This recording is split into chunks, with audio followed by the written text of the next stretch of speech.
sarili ko. Ayun oh, sarap. Oh, grabe sarap.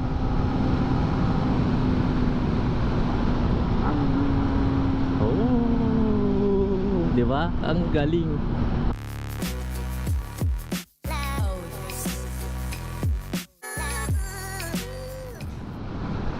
Yo, kamusta kayo mga friends kung malulupet? So ngayong araw galing nga pala ako sa Lumampao View Deck dito sa Cuenca, Batangas. At galing din ako Lipa kasi naghatid ako sa aking kapatid na may review para sa LED. Nag-enjoy naman ako sa lugar. Goods na goods. So may babahagi nga pala ako sa inyo ngayong araw mga friends, which is yung clutchless shifting. So ibig sabihin clutchless. Ibig sabihin, hindi ka magka-clutch habang nagkakambyo.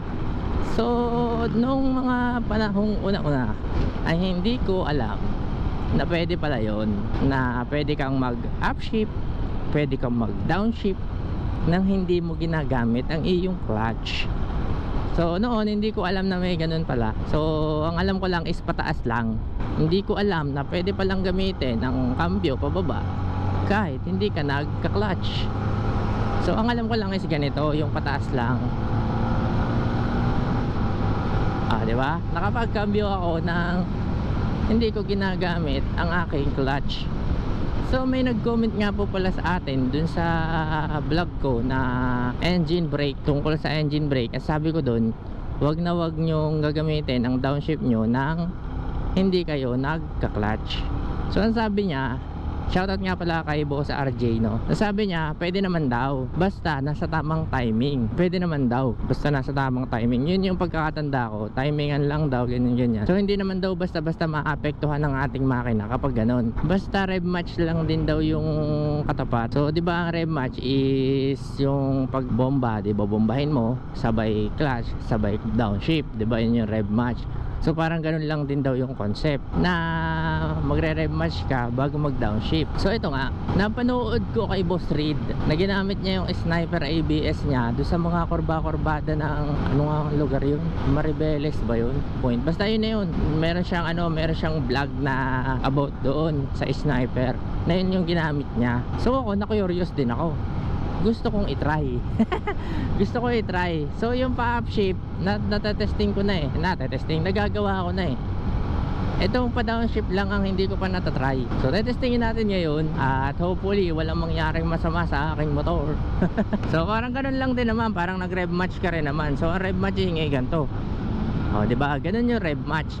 Siguro ganun din yung concept noon kasi naka-sleeper clutch naman tayo eh. So tetestingin natin ngayon pag nag-minor tayo. Tetestingin natin kung ganun nga. So sabi ko pagpapraktisan ko talaga yun kasi okay naman din nga eh. Para ka rin naka-auto blip ka. So ikaw yung kusang gagawa ng mga ng mga ganun, di ba? So testingin natin dito pag tayo nag-minor. Yan, kaya dito. Oo nga no. Napakaangas. Di ba? Ganun pala yun. Pwede pala. Kaso hindi ko alam kung okay lang na frequent mo siya gawin. So wala akong idea. Hindi kasi ako talaga pro pagdating sa pagmumotor. So nagmumotor lang po talaga ako. So para po sa mga expert dyan na na makakakita ng vlog na to, paki-comment lang po dito kung may epekto ba yun sa ating makina o wala, or kung meron man, gaano katagal yung niya bago siya e-epekto. So ito, clutchless upshift, ang sarap gamitin nung nung kapag hindi ka tas ito downshift. Smooth. Ang smooth mga friends. Kakatawa. Nice mawiwili ako dun kaso sana wala talaga siyang epekto sa motor. Marami kayang gumagawa nun kasi kay Boss Red ko lang yung nakita eh. Halos lahat ng mga ayun, pangit siya pagka pag mabagal yung takbo. Pero pagka nasa high RPM ka, ang ganda niyang gawin. Pero pagka mabagal yung takbo, hindi. Parang ang pangit na ganun, nakakaibot. Nakakasira kaya yun ng ng clutch? Hindi ko alam eh. Pero ang sarap niya gamitin. para ka naka quick shifter. Mas parang okay siya sa third gear pataas, pero pagka nag-umpisa ka sa second gear may kaibot. Ang galing lang, kakatuwa. Natuwa ako agad. Matuwain ang bata. Na-amaze ako dun ayos pwede nga pala yun. So yun, pasensya na po sa mga nakatanggap ng information na hindi pwedeng gamitin ng walang clutch yung pag downshift. So pwede po pala. Ngayon, I hereby anong tawag dun? Ang angas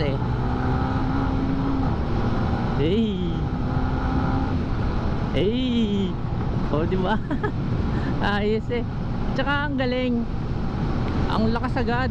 Yung pagkambyo mo, ang lakas agad. Wala na siyang buwelo. Talagang yun na yun. Tapos pag downshift, sana hindi masira motor ko. Hindi naman siguro nakakasira ng motor yun, no? Ang galing, yun lang, parang may delay. Ayun, hindi ko hindi ko ma-perfect. Para ako naka quick shifter, ang galing. Pero kailangan mong ibaba, kailangan mong ibalik yung silinyador, kasi pag hindi mo binalik, pangit. Ganito kalalabasan, hindi magkakambyo. Pag hindi mo binalik, hindi magkakambyo, nag-i-stack. Mahirap pag downshift. Yun, perfect.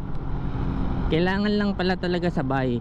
Sasabay mo yung cambio tsaka silinyador, sabay sila. Pag ganyan mo, boom, gano'n. Maganda siya pagka third gear pataas. Pero pagka mga pa second gear na, parang hindi siya ganun ka okay gamitin. Okay, ayos may natutunan na naman akong bago. Dami ko talaga natututunan dito sa channel na to. Dumadami yung knowledge ko sa pagmumotor dahil sa channel na to. Isa rin yun kaya gusto ko dito nagbibideo ko Hindi lang ako nag-e-enjoy, may natututunan din akong bago. Salamat nga pala Boss RJ sa iyong information na napakalupit. Mag-e-enjoy akong gamitin yun. Mag-e-enjoy talaga akong gamitin yun. Kaya rin siguro maganda tong sleeper clutch. Parang ka na rin talaga, naka quick shifter. Tsaka ang bilis ng hatak niya pagkakambyo. Wala na siya talagang kasi hindi na siya kumakapit yung clutch Pagka pagkakambyo mo talaga, diretso banat ulit yung makina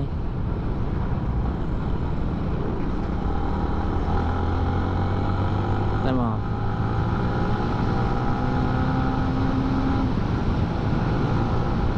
Diba? Parang nakakalakas pa ng motor. Kasi ang bilis niya magpalit. Uy, nice one. Grabe, sarap. Mag-e-enjoy talaga ako magmotor pag ganito Kaso siguro hindi mo talaga siya dapat mayat-mayain. I'm not sure mga friends. Pero sa ngayon, aaralin ko muna ng perfect para matutunan ko ng maayos, 'di ba? Maganda pala 'yon. Okay pala 'yon. Ngayon ko lang na-discover. Palibhasa nga hindi ako masyadong sa motor Yung ma-research nga din. Yung mga research ko is para lang din nga sa mga vlog. Hindi ko naiisip na i-research yung mga ganung bagay. So maraming salamat nga pala sa mga nagpapaabot ng knowledge dito sa ating channel. Napaka-solid mga friends. Pero sana hindi nakakasira ng makina yon, kasi baka pag may mga naggayahan sa akin baka may mga naggayahan sa akin, baka biglang ba yan, sira na makina ng motor ko, ginaya ko yung mga teknik na pinaggagawa mo dito sa inyong channel.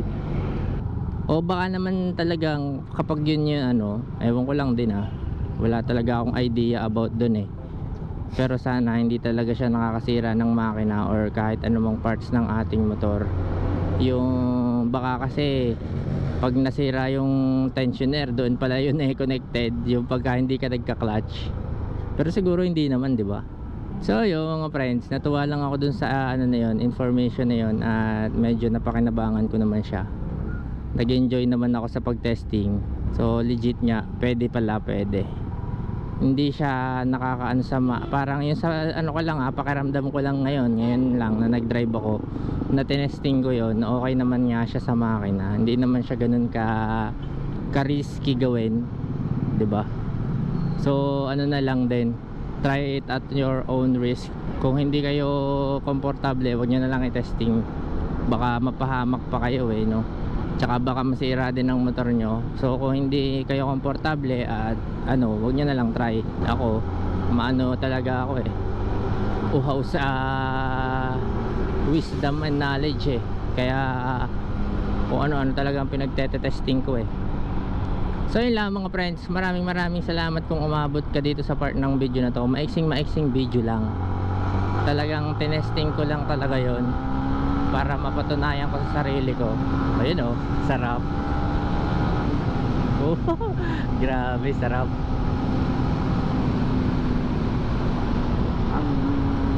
Oh, di ba? Ang galing. Kaso parang ganun wang-wong na ganun, wang-wong. So parang sala pa rin talaga yung ano ko. So kailangan ko pa talagang practicein. Ang pangit nun wang-wong. Siguro kung hindi naka-slipper clutch to, ano na yun? Ano yung kaibot na yun? Kaskas na yung gulong. Nag-stuck na. So yun lang mga friends, maraming salamat ulit. At may konti ulit akong paalala na maghinay-hinay kasi may naghihintay sa ating bahay. In English, don't drink and drive. Peace. Yeah.